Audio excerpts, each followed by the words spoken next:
In this episode of Turbo Garage, we're gonna get this car running again.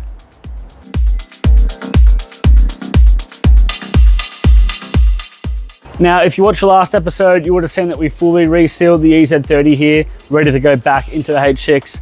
Now, the first thing I'm gonna do right now is get this engine bay nice and clean, give it a good degrease and a hose down so it's ready for the new engine.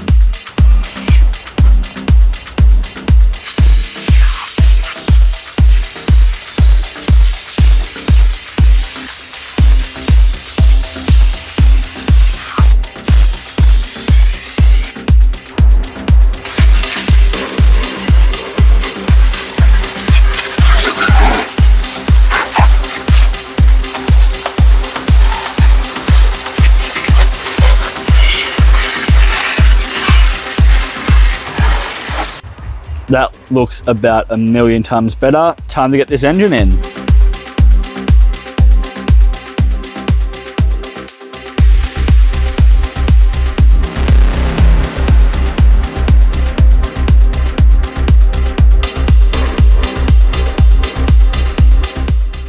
Now, before we put the engine in and it's off the stand, it's the perfect time to replace the rear main seal.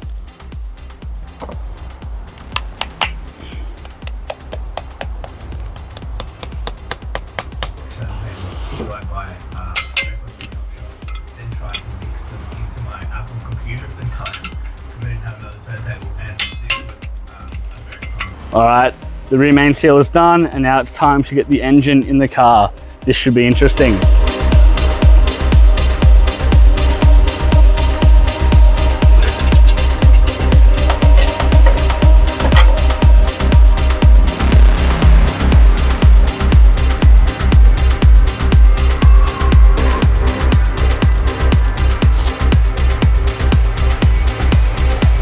I've stopped.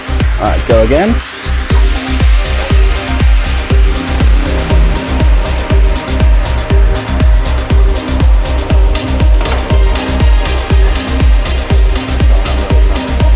Pardon? What's it hitting? Just the car.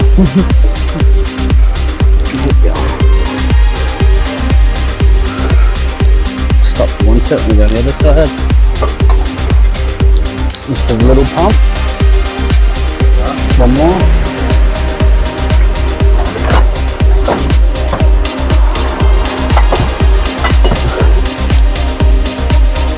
Look at that. Just about, yeah. Yeah, man, thank you so much.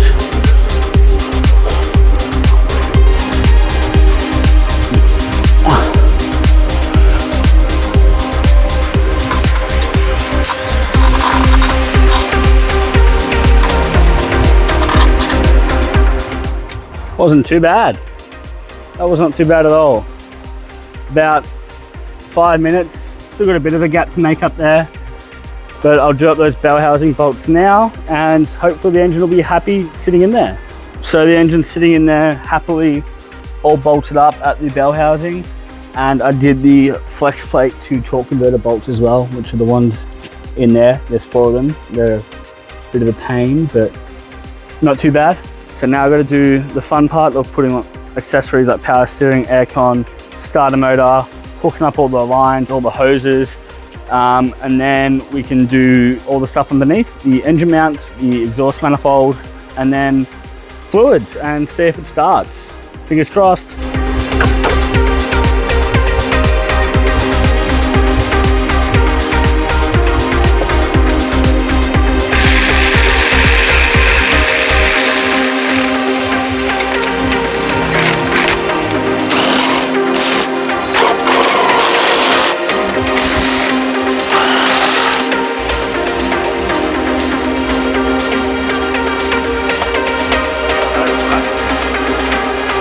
Another swap.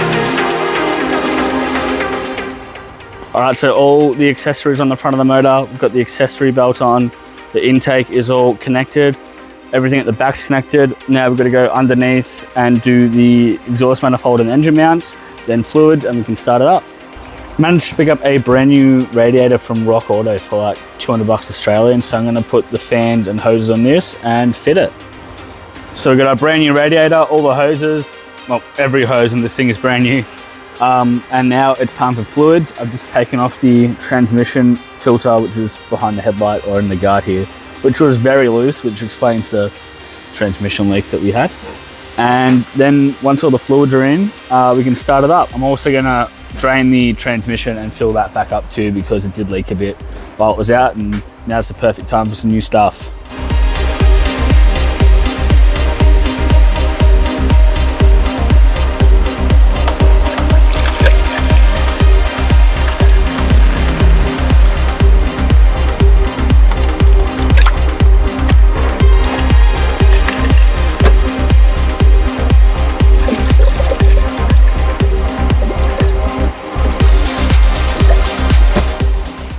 We're using this for our first start.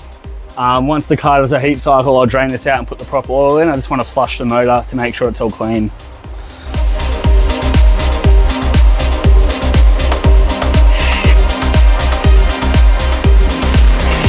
It's a full 5 litres.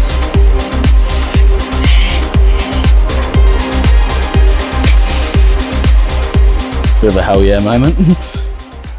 Okay, so everything is hooked up, everything's full. I've got the fuel pump disconnected for now, so I can prime the motor, get some oil in it. It's been disconnected, oh, not disconnected, but pulled apart. You want to get some oil pressure before you start something like this. So let's give it a few cranks, check for leaks, and then hopefully we can start it up.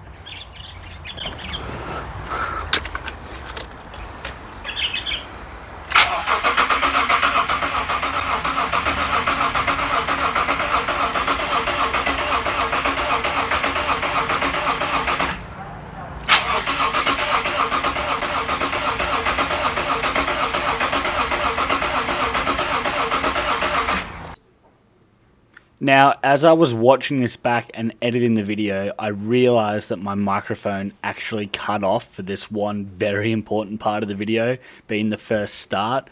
So unfortunately, there is no actual audio of the car starting for the first time, but it ran absolutely beautifully. I'm just here looking at it, making sure there's no leaks, checking that everything's sounding all right, nothing's coming out of the motor. But yeah, unfortunately, we do not have any audio for this part. All right, so last night we got the car running. It's running really well. I'm very happy with it. It did have a check engine light for a little bit, which turned out to be the knock sensors. The plug for them was just a bit dodgy, so I fixed that up, and now it is perfect. But the issue we're now having is how bad the front of this thing looks. Well, primarily this side. The other side's all right, but we're going to have to fix that up. So I've got a JDM front end to put on it. So let's have a crack at that, and we'll take you guys along for the ride.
Headlights are both on. They are looking so much better than those smashed up, faded yellow ones that we had on it. So now it's time to fit the bumper. I have a replacement bumper off a friend of mine. It's not perfect, but it's a lot better than the one with the hole in it and the missing vent. It has hit a kangaroo, so It's a little rough, but it'll do for now until our really cool aftermarket Japanese bar arrives. And this kind of just goes on. Detail. Guess it sits there.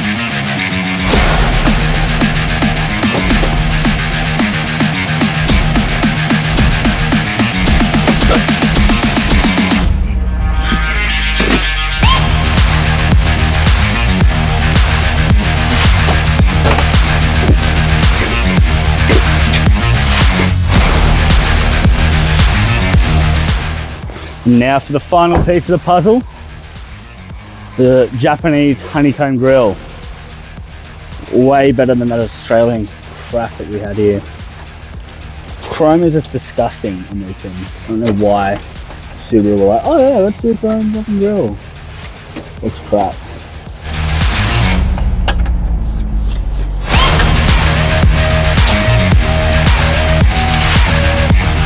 Oh, where did that go? So lucky. Like that. Use another one for the here. Oh, that's it. Big one?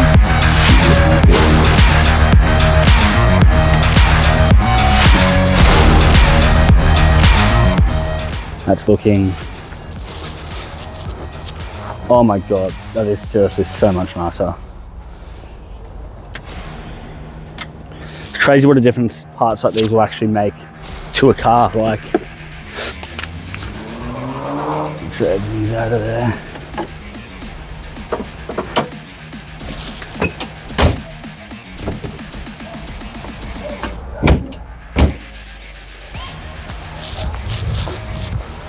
Far out.